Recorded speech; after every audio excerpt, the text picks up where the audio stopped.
Handsome chap. Hello, Roundhouse. How are we all?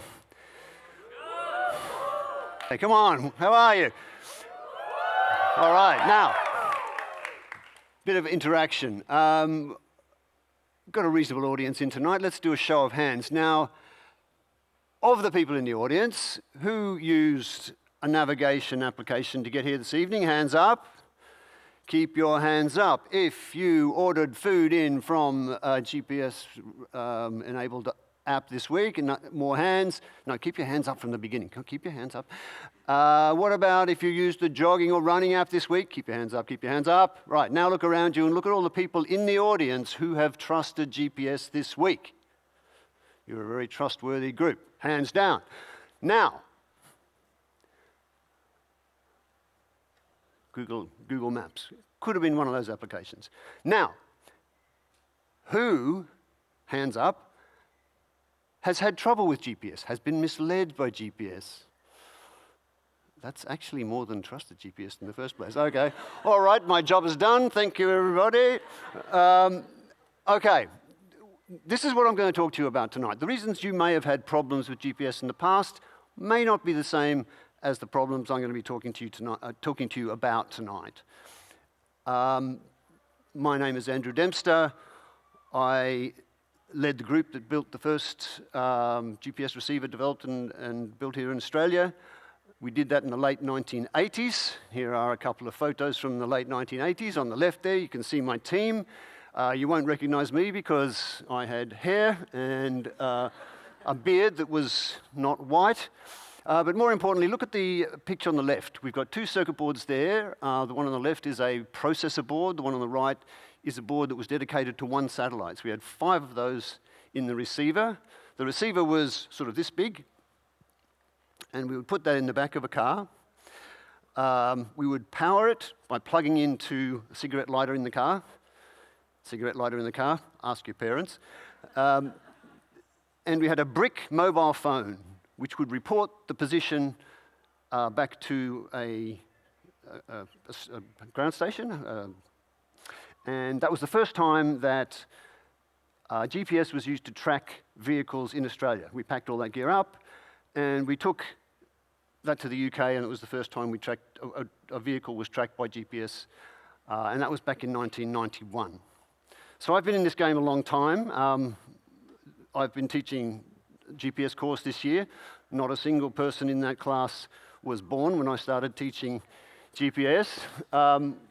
But we're still working on GPS receivers as well. So if you went to the lab up the campus, you would see the 5th generation of our receivers that we use for operating on satellites in space. So tonight's event has the theme of wavelengths. So here's my favorite wavelength, 19.05 centimeters, about that. That's the wavelength of the main GPS signal that we have always used. Now, the problems that I'm going to talk about are not so much to do with the wavelength, although the wavelength comes into it. It's more about the power of the signal, the power of the GPS. Now, one way of thinking about how weak that signal is and the problems that that brings is it's like having a light bulb. Again, ask your parents. 26,000 kilometers away, and the light from that light bulb falling on the Earth, that's the sort of power that your GPS receiver, or GNSS receiver, Global Navigation Satellite Systems, because there's not just GPS. We all call it GPS, but there's Galileo, Beidou, and GLONASS, other systems from Europe, China, and Russia. But let's just call it GPS for the rest of our time. So the signal is very weak when it reaches us. And so it becomes vulnerable to problems that I'm about to talk about. You might think, oh, well, you know, this GPS has been provided to us by the US military, so it must be bulletproof. That's not the case. What happens is it's vulnerable to a few things. I'm going to talk to you about 2 of them. One is called jamming, one is called spoofing. So jamming is where another signal is transmitted on that same wavelength, such that it drowns out your GPS signal. Spoofing is more sophisticated. It is a signal, again, on that same wavelength that tells the receiver that you're actually somewhere else. So the analogy today in this room would be, you have all obviously come along to listen to the talk about GPS, okay? And suddenly, in the corner, a brass band, or maybe a bunch of a cappella singers, turns up, and they're so loud that you can't hear the speaker. And so that's jamming. Spoofing is where another speaker, say someone who's talking about music or addiction or dancing or something, is very loud, and they speak so loudly that you can't hear that GPS speaker. So these are jamming and spoofing, two different ways of disabling your GPS receiver so that it doesn't tell you where you are. Now, as I've said, GPS has been around for a while, and when technologies like that have been around for a long time, we come to rely on them. We rely on them very heavily. And even like 15 years ago, not recently, quite a while ago, there was a study done which showed that of the 18 different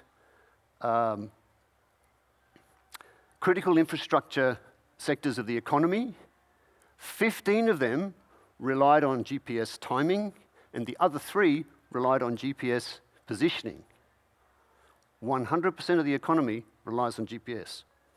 So just 100%, don't really have to worry about it, right? The entire economy lives on the shoulders of GPS.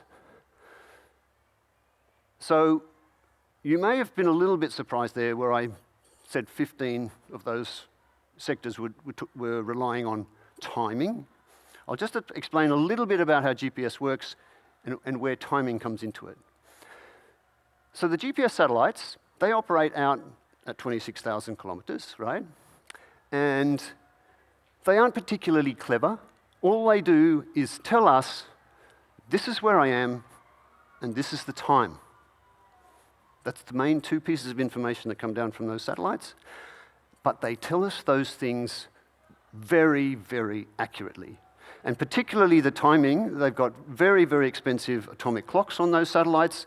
And in the 90s, atomic clock technology was driven by satellite navigation clocks.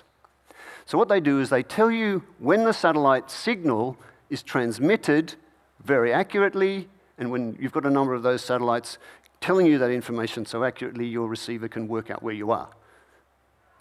Come and see me afterwards for the rest of the detail. But when you've got such brilliant, accurate clocks orbiting the Earth all over the place, then what you can do is disseminate time. You can, in fact, the global standards for time are now derived from those GPS satellites. And if you need a very accurate clock, you can get that from the GPS satellites as well. So if we have the problem, if we were talking about the jamming and spoofing that I was just mentioning, and how does that apply to timing? Well, the banking network that you use when you're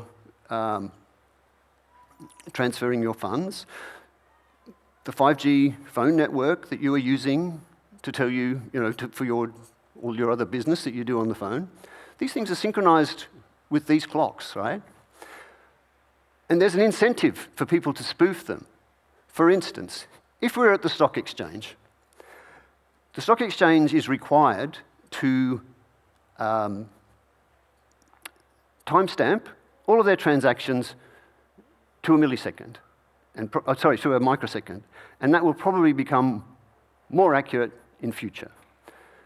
So what can happen is, let's say you know that the price of a particular stock is rising, you buy it at that time. You can see you've got time is going this way, price is going that way. You buy at that particular time. That's fine. If everything was working, you would pay that price. However, if you've told the local clock that the time is actually to the left there, you can buy at a lower price. You can make a bit of money there. So if the funds or if the amounts involved are large, or you do a large number of transactions, you can make money out of spoofing the clock that's at the stock exchange. Similarly, if you started jamming some of the or spoofing the clocks that are used in the power grid, a power generator that has the wrong time has trouble synchronizing with the others in the grid and can be shut down. Worst case, there might be some sort of chain reaction through the grid and others might shut down as well. So you can see that there are reasons why we want to protect our GPS receivers, the timing receivers, from spoofing of time. Probably something that's more relatable for you would be, say, navigation. So there was an experiment done here in 2021 on an autonomous vehicle. And you can see the 3 experiments listed there. They were able, in the experiments, to make the autonomous vehicle turn off the wrong, turn off from the highway. They were able to convince it that the speed limit was different to what it was, and they were able to make it turn into incoming traffic. Now, I don't know the detail of this, but that third one, you'd wonder whether they were doing that live. But as far as I know, no vehicles were harmed in this experiment. So these are the things that you can do with jamming and spoofing. So I'm just going to give you some examples, and I'm going to say from right now, but it's not really right now, it's last year. Some examples from 2025. You will have heard, or you may have heard, of the leader of the EU, Ursula von der Leyen.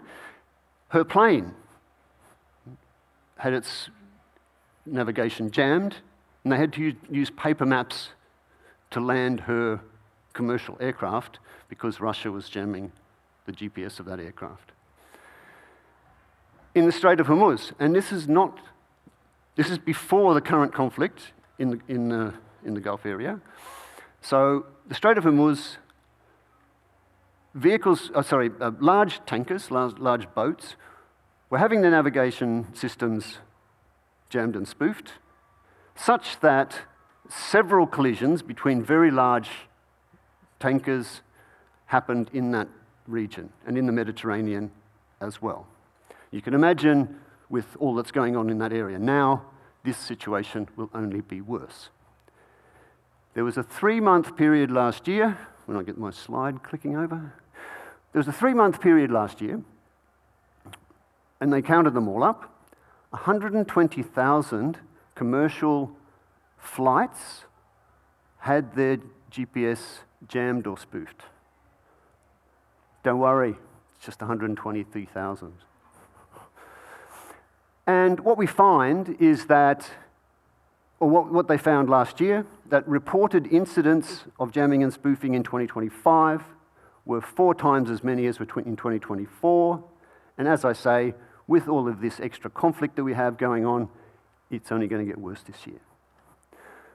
So, what are we doing about it? Now, in the US, there's the Resilient Navigation and Timing Foundation.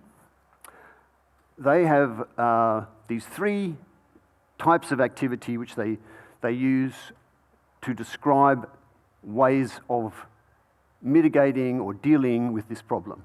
Protect, toughen, augment.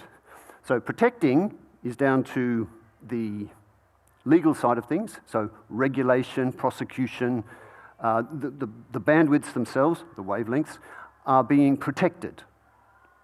And a lot of action is being taken against people who do jam and spoof. If they can do so, obviously in a war situation, that's not something you can do. And one other thing which I haven't got on one of my slides, but recent research, recent publications have shown that the Russians are now jamming from space. So they can jam anywhere, not anytime, but anywhere. They have the ability, if they're overflying with one of the satellites that has the jammer on it, they can jam anywhere they want. So there's not much you can do to protect against that. Toughening, that's sort of related to some of the research that my group and I have done. So what you're trying to do is to say, okay, if there's a jammer or a spoofer, can we make the receiver ignore that fake signal from the spoofer? Can we in some way mitigate against that jammer? And then finally there's augment, where you use another technology to help you, an inertial system or something. The example with the stock exchange, what you might want to do is give the stock exchange its own atomic clock, so that if the atomic clock and the GPS clock diverge too much, you'll know that one of them's wrong, and at the rate of divergence, you might be able to say, okay, something's happening with my GPS. But the atomic clocks themselves are not perfect. They drift very slowly, but they do, at times, you need to bring them back to absolute time as well. So there's no silver bullet here. There's no one-for-one replacement that you can bring into play to replace GPS. So a lot of people like me at the moment are doing research in how you can, or what's the best combination of technologies that you can use. In Australia, the Australian Institute of Navigation is leading the work on mitigating problems to do with the vulnerability of GNSS. So that's for PNT, position, navigation, and timing. And we've put together a big proposal at the moment, which is being considered, around $100 million, for a research centre called SHIELD. And it will be, the idea of that research centre is to deal with these problems to do with the vulnerability of GNSS. So you've all come along tonight hoping that you'll learn something, hoping that perhaps there'll be something that you can do when you leave. So what I suggest to you is this. We all know about AI. It's a new technology. We're all skeptical about it. We don't trust the results that come out of AI, quite rightly, and we question it. Now, AI is a new technology, and you're right to be skeptical. What I'm trying to tell you is that despite the fact that GPS is an old technology, you also should be skeptical about it because of the vulnerabilities and the threats that I've mentioned. So, if you are going to use it for navigation, maybe think about whether you have an alternative way of doing that navigation. Or maybe instead of getting your food delivered, you could go and pick it up.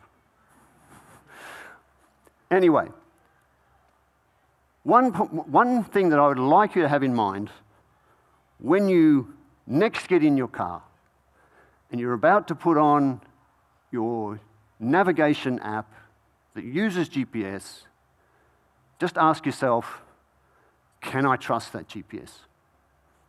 And that's my message. Thank you.